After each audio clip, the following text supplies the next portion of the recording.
Pero bueno, a partir de este trabajo de chinos teníamos que hacer el plano completo de Vitoria y estaba claro que no podíamos hacer lo mismo, había que dar un salto.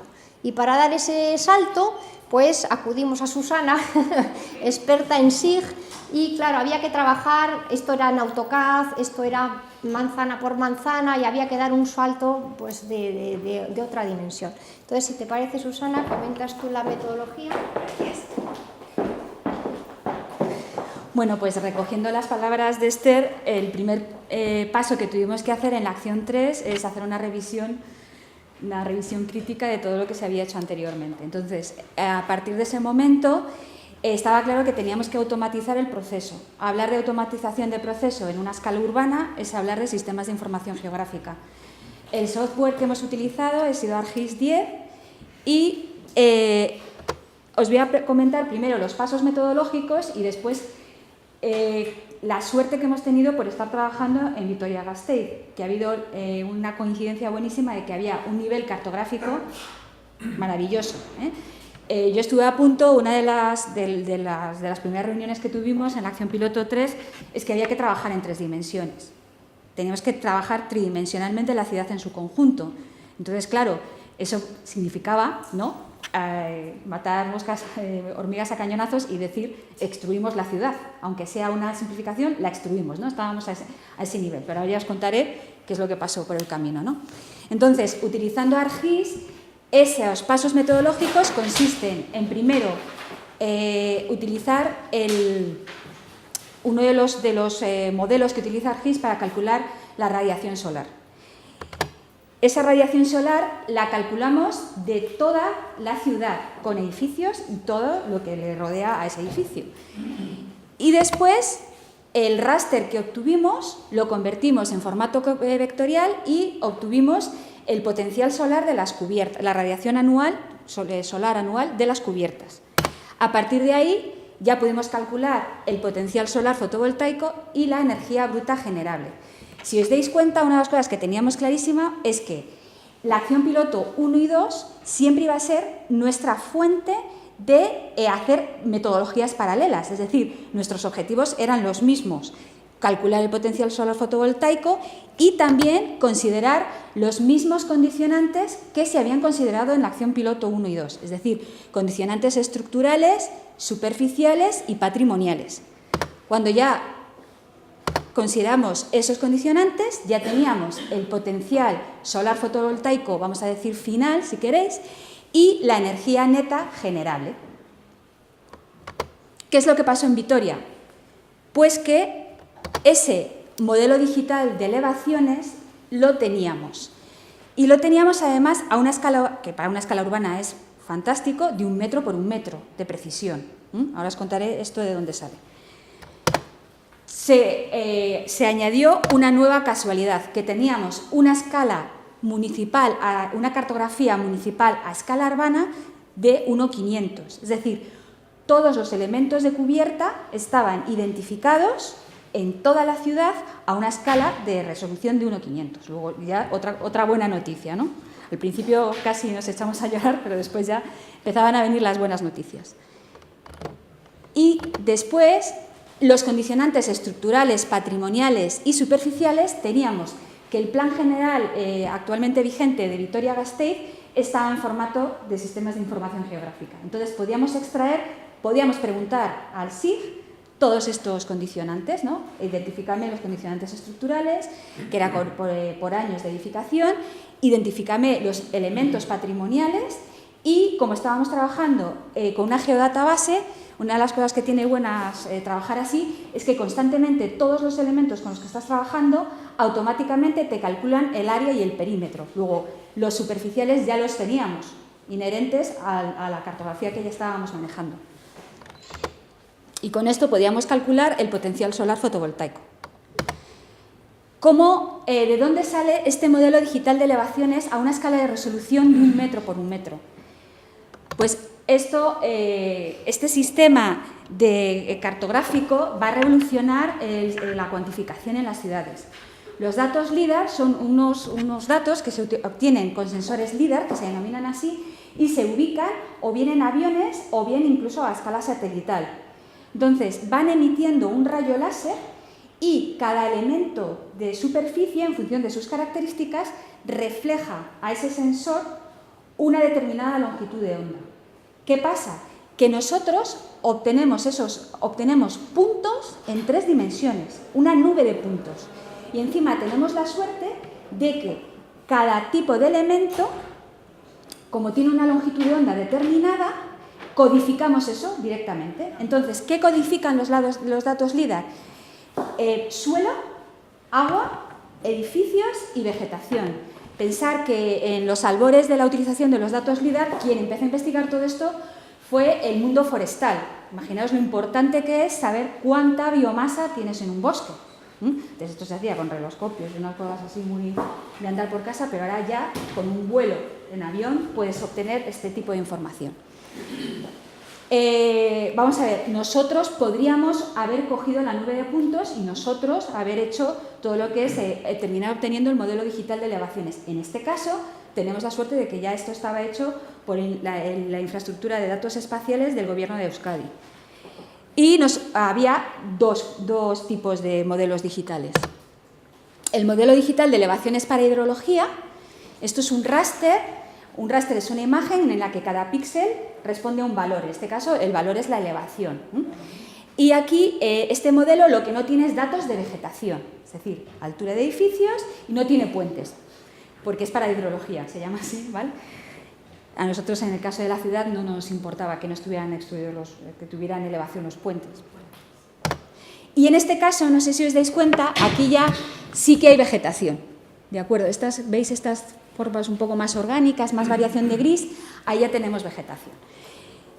Como estábamos hablando de la radiación global anual y considerando cómo era la tipología edificatoria de Vitoria-Gasteiz, y realizamos todo el estudio sin vegetación.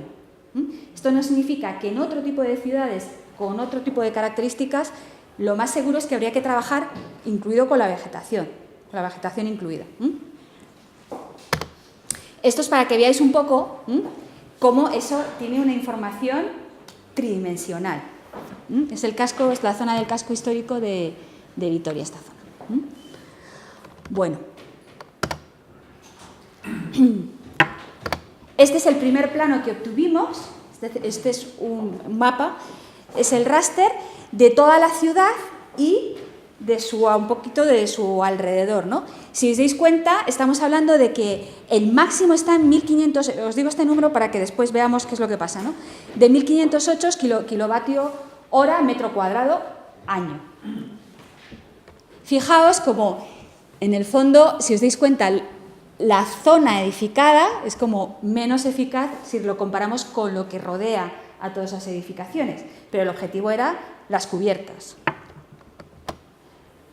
Lo que os comentaba antes, es decir, volvemos a tener un punto de apoyo que es una cartografía municipal a escala 1:500 de todos los elementos de cubierta. Entonces, ¿qué hicimos ahí? Esa imagen raster la convertimos en vectorial y obtuvimos para cada elemento de cubierta el valor medio de la radiación global anual. Y este es el plano que sale de todo Vitoria-Gasteiz. Una cosa interesante, y por eso la acción piloto 1 y 2 servía de retroalimentación constantemente, es que en la acción piloto 1 y 2 el máximo de radiación estaba en 1455 kilovatios hora metro cuadrado, es decir, estábamos dentro del mismo rango de sensibilidad, de que no estaban, es decir, un trabajo a lo mejor mucho más manual, más de detalle, estábamos en el mismo rango, luego la cosa iba bien, ¿no? ¿Cómo pasamos? Ya cuando ya tenemos toda esa radiación global anual, ya empezamos a calcular el potencial solar fotovoltaico y la energía bruta generable. La calificación de potencial solar fotovoltaico ha sido la misma que la que ha comentado Esther en la acción 1 y 2, y es, los niveles de potencial solar vienen en función de nuestro, en este caso, del nivel máximo de radiación solar que nosotros teníamos en este caso, los 1497 kilovatios hora metro cuadrado. Este sería el plano total de toda la ciudad Y aquí es cuando ya empezamos a pasar de esa energía bruta generable a la real, a la neta, ¿no? ¿Cómo hacemos esto? Pues empezamos a trabajar, ya aquí hay una hipótesis, que está, bueno, lo bueno de un sistema de información geográfico es que como tienes la base de datos, si las condiciones varían, tú puedes variar esa base de datos, tampoco es tan terrible, ¿no? En este caso estábamos utilizando, la energía bruta venía dada por la radiación global anual para cada elemento de cubierta, su superficie y la potencia instalada de un determinado panel solar que decidimos que era, ¿de acuerdo? Y después la eficiencia de esa instalación. Una vez que ya teníamos esto, teníamos que considerar los condicionantes. Esos condicionantes, aquí es algo que tuvimos una intuición desde el principio, era que no queríamos gráficamente que los condicionantes convirtieran zonas de potencial solar en gris, porque estábamos perdiendo información. Entonces, ¿qué hicimos? Bueno, perdonad, aquí utilizamos lo que os comenté antes, este es el plano del Plan General de Ordenación vigente de Vitoria-Gasteiz, y este es ya uno de los planos, ¿no? Entonces, si os dais cuenta, bueno, no se ve aquí muy bien, pero lo que hicimos fue identificar cada condicionante con iconos y lo que hicimos fue sombrear en trama, ¿de acuerdo? Para que siempre se viera que debajo había un potencial solar. Porque ¿quién te dice a ti que un condicionante superficial actual de ahora, que es 15 metros cuadrados, dentro de 10 años no sea 15 metros cuadrados, sea otro? Los condicionantes patrimoniales y estructurales, si os dais cuenta, implican análisis más profundos del edificio, de cómo es el condicionante patrimonial, cuánto es. Entonces, en el fondo, está abierto. Aquí tenéis el mapa clave. Tiramos 345 planos. De hecho, además, nunca hay que olvidar que uno de los clientes finales de este trabajo era un ayuntamiento.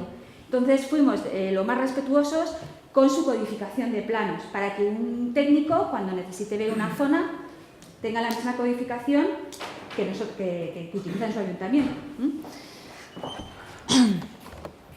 Bueno, aquí, claro, ya os va a comentar Esther ahora en las conclusiones y en el análisis de resultados. Podemos hacer un análisis por tejidos, casco histórico, manzana cerrada, bloque abierto, vivienda rural, también cogimos ciertas zonas, ¿no? Zona industrial, fijaos que bien se ve, ¿no? Qué potencial solar. Y también, otra vez, teníamos un ayuntamiento detrás, entonces además del análisis por tejidos, hemos hecho el análisis por barrios, porque al fin y al cabo un ayuntamiento lo que gestiona son barrios, no tejidos. Entonces, pues bueno, esto sería toda la metodología que hemos desarrollado en la acción piloto 3. Bueno, concluyo yo brevemente.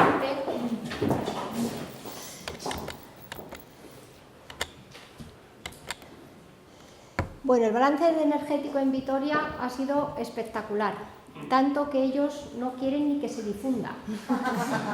Han dicho que por favor no lo digamos. Bueno, también Vitoria es muy especial y no hay que dejar de repetir que tiene un enorme suelo industrial que lo circunda. Y con tanto suelo industrial, con tanto potencial, pues claro, teníamos una producción neta generable extraordinariamente importante. Casi fijaros que es al revés de lo que estamos acostumbrados a ver. Lo no aprovechable es apenas un 10% con respecto al resto, ¿no? Pero fijaros que también es significativo la escala. Hay poquísimo con máxima eficiencia, poquísimo, pero fijaros que el bloque C es el 52%.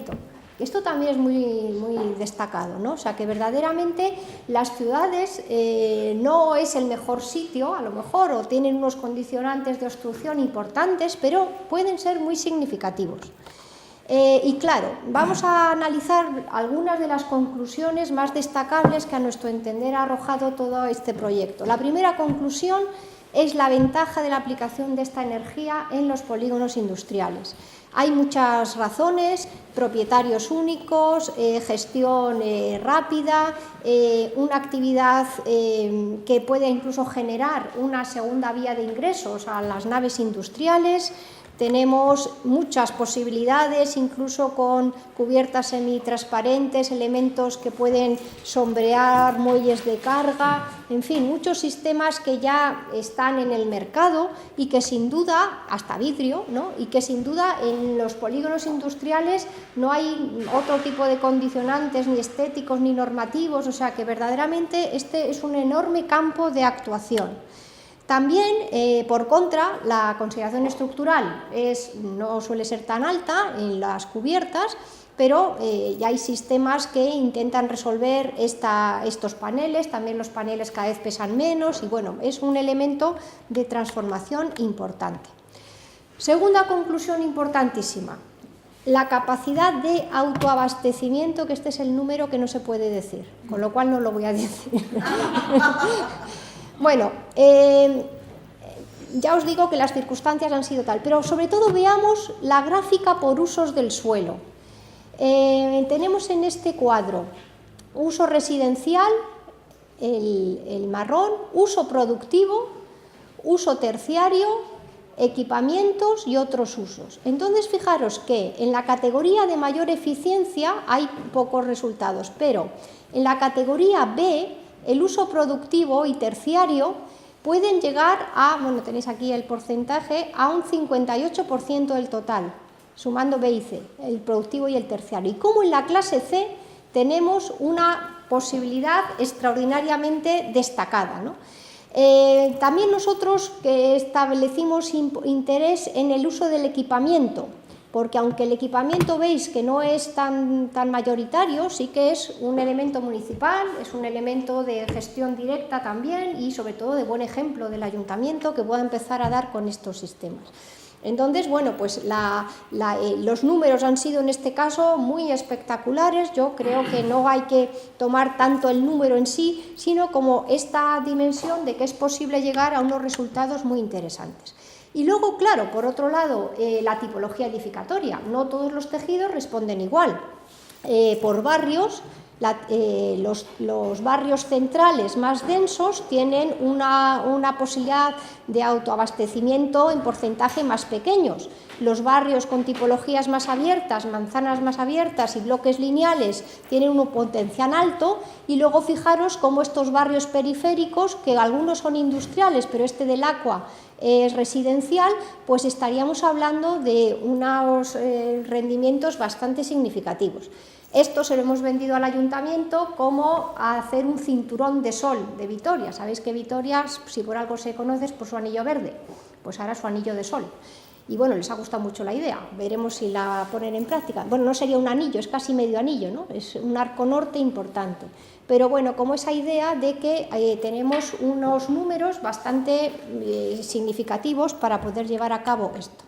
Esta es la cuantificación por barrios y esta es un poco la conclusión. Entonces, bueno, un poco como resultado, pues intentar hacer un poco esta metodología para otras ciudades, exportar incluso estos números progresivamente serán cada vez mejores.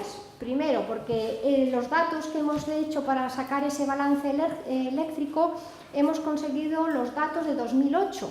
Desde el 2009, en Vitoria-Gasteiz, hay un plan de reducción de la energía eléctrica y por efectos de los gases invernadero. Por lo tanto, hay unas medidas de gestión eficaz de la energía que ya están en marcha y que ahora se consume menos que en 2008, en el caso de Vitoria. Entonces, cada vez las áreas van a ir mejor, cada vez la demanda va a ser controlada, sino menor. Y entonces un poco en ese sentido de que se puede ir convergiendo hacia esa ciudad solar. Bueno, muchas gracias.